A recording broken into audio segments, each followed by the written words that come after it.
Good day. Today I want to explain how to clerk a patient in family medicine. So we're going to use the acronym SOAPR.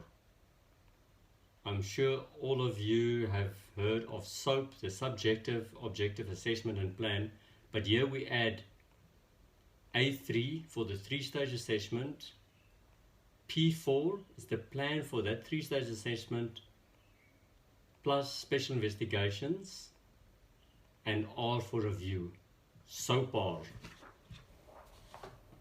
So subjective, the patient's story, why is the patient here? And then as well the history, just the history, medical, surgical, medication, allergies, family history, substances, home situation and work situation. Subjective. The objective is just the examination.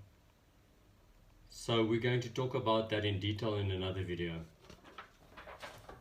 So the 3-stage assessment is the clinical, individual and the contextual. Clinical, what's wrong with the patient biologically? Is it controlled, uncontrolled? How long has it been there? The individual is the ideas, concerns, expectations, and the context, what's happening at home, what's happening at work. So, for example, if we had an uncontrolled type 2 diabetic, that would be the clinical diagnosis. On the individual diagnosis, the patient has good insight into his diabetes and only wants his med. Context, like we've said, this would be a patient, for example, working at a bank, high stress environment, affecting his diabetes.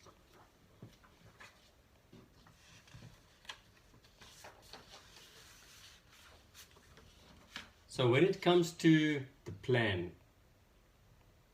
so we plan for the 3-stage assessment, everything we found there. For example, we might increase the glimepiride for the uncontrolled diabetes. Nothing to do for the individual assessment. In the contextual, with a high stress environment, we might advise the patient on tips for self-care and how to reduce stress.